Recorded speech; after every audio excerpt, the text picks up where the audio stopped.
Ayan, magandang araw po sa inyong lahat, mga kaibigan, mga kapatid. Saan man dako kayo ng mundo, kayo ay aking binabati ng magandang araw. At sa oras na ito, tayo ay magla-live.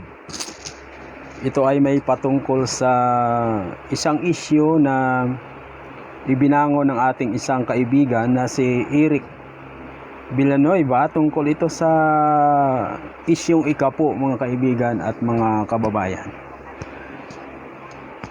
Dito meron siyang babala sa atin na nais nating sagutin sa oras na ito, sapagkat napakaganda naman ang kanyang hangarin, dahil binibigyan niya ng babala ang mga tao rito. Dahil sabi nga niya dito, mga kaibigan, ay kinote niya yung Malakias Kapitulo 3, mga talata 8 hanggang 10, no? Hindi nyo lang makikita ito. Sige, itry natin. Ayun, yun. Akin pong babasahin ito para sa inyo. At ating bibigyan ng panahon ito, mga kaibigan, para natin malaman kung totoo baga ang mga sinasabi nito. Ang sabi niya dito, mga kaibigan, ay ganito. Malakias 3:8 hanggang 10, ninanakawan niyo ako. So, kanya tong sinusundan lang natin sa pagbabasa. Sabi niya, ninanakawan niyo ako. Paano ka namin ninanakawan? Sa ika-10 bahagi, utos ng Diyos. Kanino inutos? So, siya ang sumasagot, siya din ang nagtatanong. Ang ika-10 bahagi daw, sabi niya, ng kaibigan natin si Eric Villanueva, ay utos ng Diyos yung ika-10 bahagi. At ang tanong niya, kanino iniutos? At ang sunod niyang sinabi, nagkot uli ng talata sa Malakay chapter 4 verse 4, ang sabi niya, sa buong Israel, no? Kanino daw iniutos? Sa buong Israel. Sino ang sinabihang nagnakaw? Sabi niya naman, yaong may utos nito o yung walang utos nito. Sino ba anya ang sinabihang nagnakaw niyan? Yun bang may utos o yung walang utos? Okay? So, sundan niyo, mga kaibigan, ano? O di ba, sabi niya, di ba isang kamangmangan sa tao na humahatol at nagbibintang? Opo, sabi niya. Marami pong ganyan na mga naglipana at mga mapagpaimbabaw, mga naturuan ng mga lobo, ng mga duwag na aso, na harapin ang katotohanan, kaya huwag magmapuri ng sariling bibig. Yun ang sinasabi niya ayon dito sa aking binabasa, mga kaibigan. Ngayon tuloy natin, bago natin ripasuhin ito, mga kaibigan. Saan ba tayo? Huwag daw magmapuri ng sariling bibig. Huwag maging mga mapagpaimbabaw dahil sa ikapo. Yun ang sabi dito. Ang mga makabagong iskriba, mga parseyo, Oh, naglagay ng talata, Mateo 23:23, Lucas 18:11 to 12. Tapos sabi niya, babala, huwag humatol sa anyo. Tapos sabi niya, tanong, nagawa niyo po ba ang ikapong utos ng Israel ng walang daya, palya o dungis? So yun yung sinasabi niya rito mga kaibigan natin. Okay? So sa oras na ito, alam nyo itong post niya ng ating kaibigan na to, hindi makita. Itong post niya ay yan. Yan, kung inyo nakita nyo. Yan ang ating kaibigan si Eric Villanueva. Yan yung post niya. Nag-comment tayo dyan. Kinumpirma natin siya. Ano baga ang kapalit? Kasi ayon dito sa kanyang mga sinasabi, ang utos ng ikapo ay para lang po yan sa Israel. Sa ating mga kaibigan, no, na hindi kabisado kung ano yung ikapo na yan, yan ay nakasulat sa Malakay chapter 3, 8 hanggang 10, na inutos ng Panginoon na ibalik natin sa Panginoon ang ika-10 bahagi ng ating mga kinikita o yung mga bagay na meron tayo. Ang sabi dito kasi ni Brother Eric Villanueva, utos lang po yan sa Israel. At nung kinumpirma natin siya, kung utos sa Israel yan, sa panahong Kristiyano, doon sa aking tanong dito sa post niya na ito, ano ang kapalit na utos? Kasi sabi niya, wala na yung ikapo, hindi na yan practice o utos sa mga Kristiyano. So nagbigay siya sa atin ng tiyak na kasagutan. Ang sabi niya, ang utos ngayon sa mga Kristiyano, sabi niya ay yaon yung nakasulat sa 2 Korinto Kapitulo 9, ang talata ay 7. Okay. So maliwanag yan, kinumpirma niya talaga yan sa akin, na yung kapalit ng kautosang ikapo sa panahong Kristiyano, hindi na yan practice yung tithes, kundi ang practice sa mga Christians ay ito, babasahin natin. Ito daw yung utos ngayon sa mga Kristiyano, mga kaibigan at mga kababayan. At ating basahin po sa Biblia. Ito yung binigay niya na kasagutan sa akin nung tinanong ko siya na ano ngayon, kung wala na yung ikapo niyan sa panahong Kristiyano, ano naman ang kapalit? Sabi niya, yaong nasa 2 Korinto Kapitulo 9, ang talata nito ay 7. Ito daw yung kapalit, mga kaibigan, sa ikapo. Meaning, wala na yung ikapo. Kasi sa Israel lang daw yan inutos. Sa panahong Kristiyano, ito na. Okay, basahin ko ha. Ang sabi rito mga kaibigan at mga kababayan, ganito. Ang bawat isa ay magbigay ayon sa ipinasya ng kanyang puso. No? Hindi mabigat sa kalooban o dala ng pangangailangan, sapagkat iniibig ng Diyos ang nagbibigay ng masaya. Ito, kung nasundan nyo itong binasa ko na to, sa 2 Korinto 9:7, ito na daw yung utos, sabi ng ating kaibigan na si Eric Villanueva. Alright. Wala na daw yung ikapo. Ang problema nito mga kaibigan at mga kababayan, alam nyo, itong chapter 9, kasi sabi niya, ito na daw yung kapalit sa ikapo. Ang mga Kristiyano ngayon, hindi na dapat may ikapo, kundi magbigay ka na lang ayon sa pasya ng puso mo. Magbigay ka sa Diyos kung magkano ang dinidikta ng puso mo. Ito yung diwa ng talata na ito mga kaibigan, mga kababayan. So, walang amount dito. Hindi katulad ng ikapo na ang 100, kinakailangan 10 piso. Dito, walang amount na dinidemand. Kundi kung magkano ang pasya ng puso mo, yung bukal sa loob mo, yun yung magiging pasya mo, ibibigay mo sa Panginoon. Ayon sa talatang ito. Ito yung diwa niya. Ngunit, alam niyo mga kaibigan, may daya siya dito, si Brother Eric Villanueva. Hindi niya alam na nakakapandaya siya ng tao.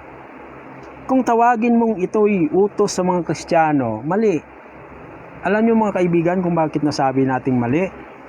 Ang utos na ito, hindi ito utos lamang sa panahon Kristiyano.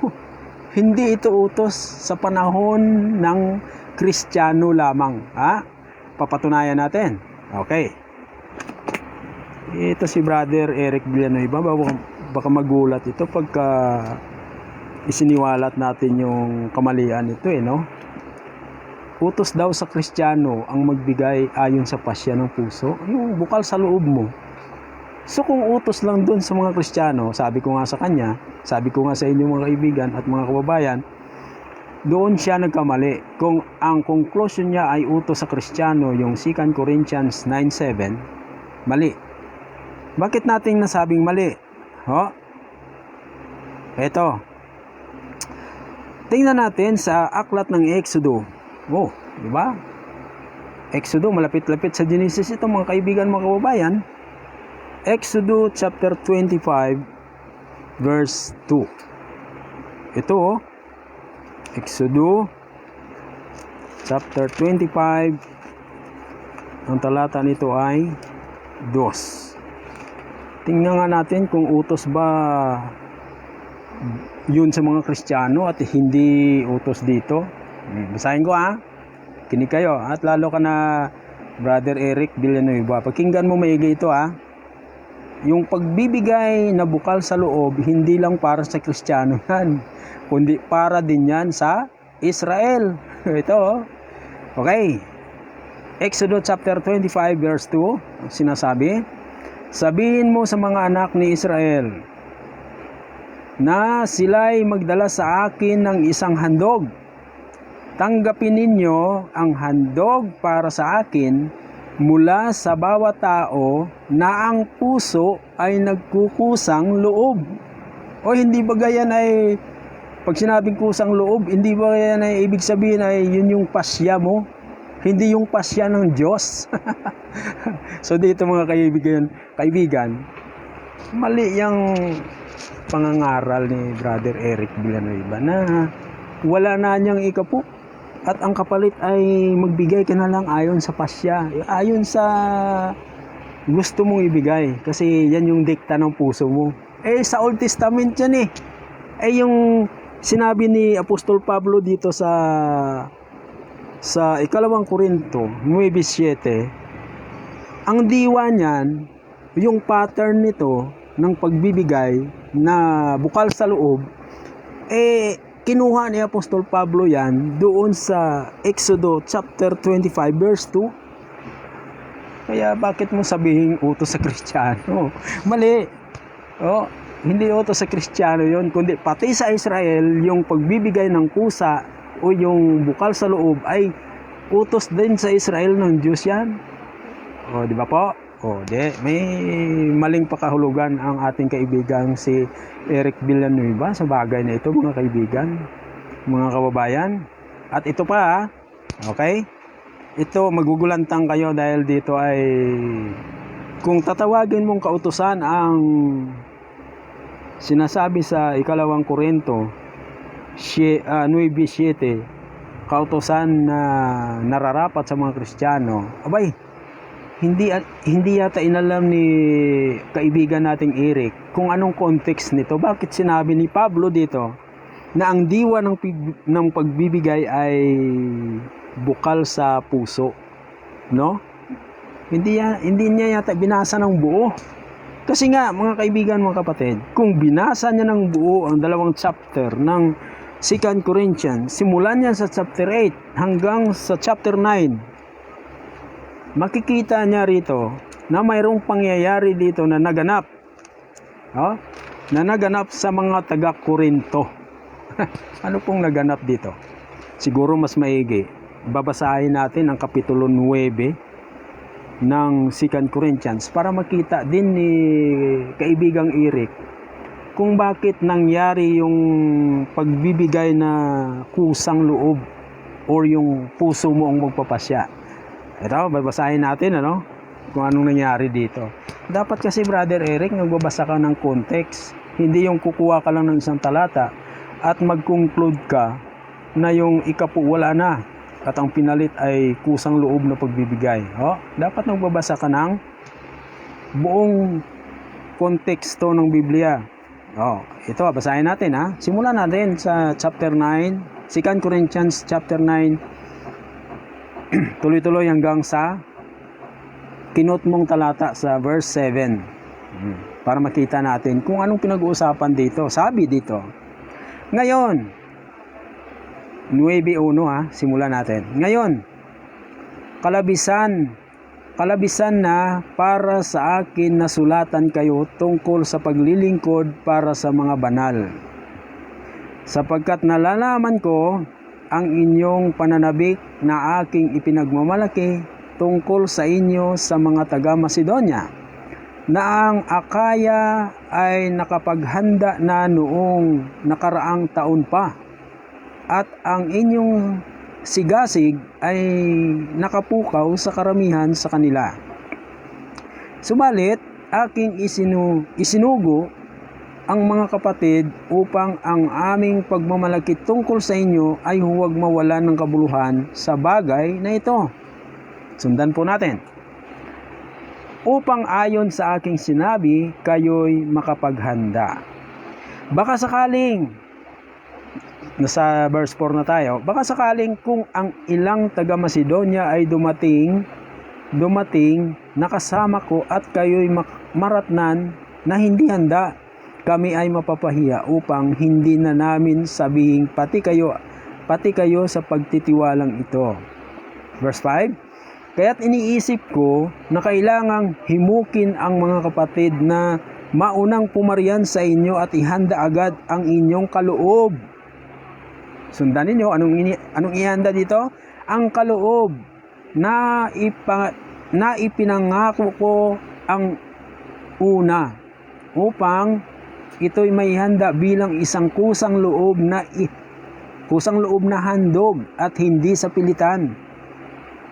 Verse 6, at ito ang ibig kong sabihin, ang naghasik ng bahagya ay mag-aani rin ng bahagya, at ang naghasik ng sagana ay mag-aani rin ng sagana.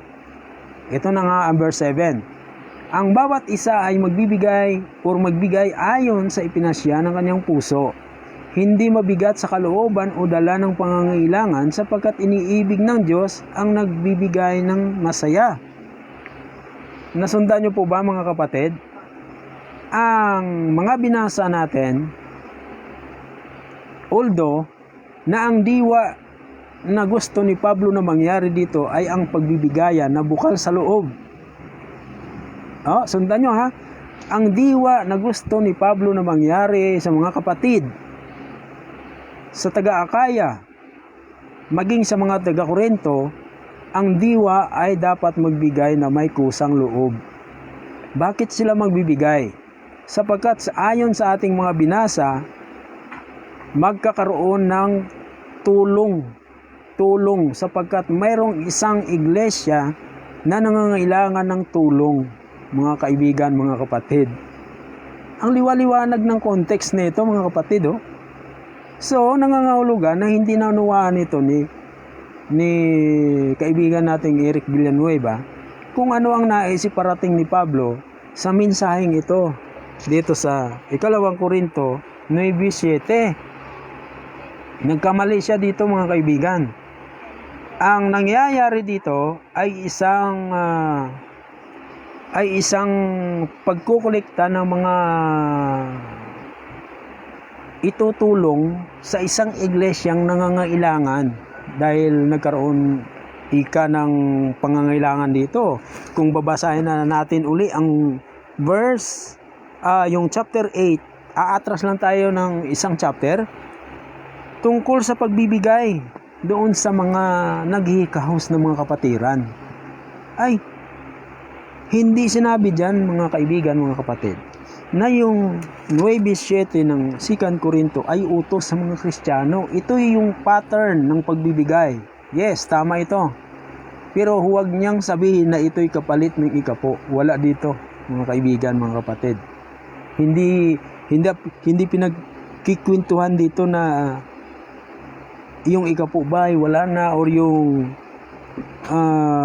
magbigay na lamang ng kusang loob ang natitira. Hindi po. Magbasa ka kasi, Brother Eric Villanueva, ng context kung ano yung pinag-usapan. Ano yung nais ni Pablo na gawin nitong mga nais tutulong. Liwaliwanag yun. Ito'y ambagan para sa mga naghihikahos ng mga kapatiran na iglesia, na ipinarating ni Pablo dito sa sulat niya sa mga taga-Korinto na gawin pa rin ang pattern kung ano ang ibinigay ng Diyos. Yun nga yung sabi doon sa sa binasa natin kanina sa Exodus chapter 25, di ba? Yun yung pattern ng pagbibigay. Balikan natin. Ang utos ng pag-iikapo ay hindi binanggit doon sa 9:7. At hindi rin kapalit ng ikapo ang magbigay ka ayon sa ipinasya ng iyong puso. Hindi yun kapalit, Brother Eric Villanueva.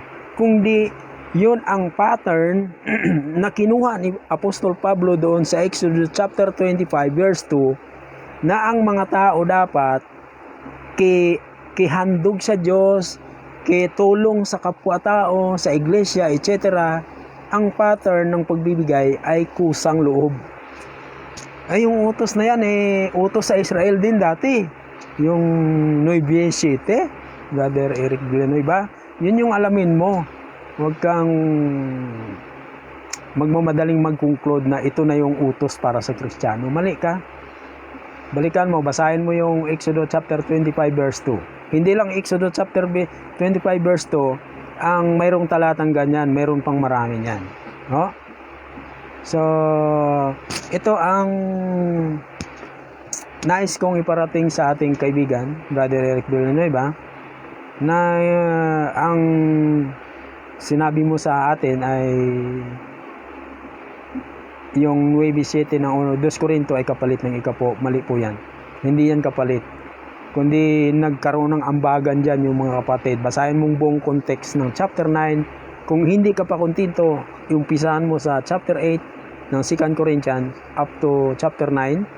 Tuloy-tuloy, makikita mo yung diwa niya na ang mga kapatiran sa panahon ni Paul, kaya niya sinabi na magbigay ng ayon sa pasya ng puso, dahil yan ang hindi niya inihiwalay doon sa pattern na mula din sa utos ng Diyos sa mga Israelita. No? Yung utos na yan ay utos din sa Israel. Huwag mo sabihin na utos lang sa Kristiyano. Christian and Israel ang utos na magbibigay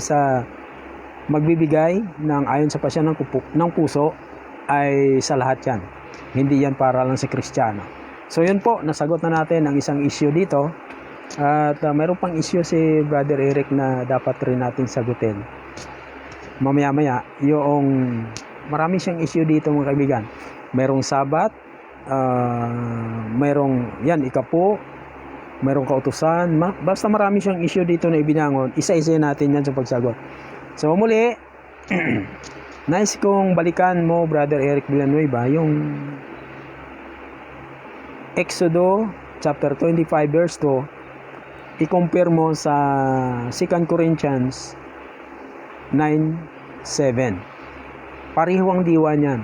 Kaya nga lang sinabi ni Apostol Pablo doon dahil sa pag-aambagan na ang pattern kapag ka nagbigay ka, kisa Diyos ka magbigay, kisa tao ka magbigay bilang tulong, magbigay ka ayon sa pasya ng iyong puso. Okay? So, maraming salamat.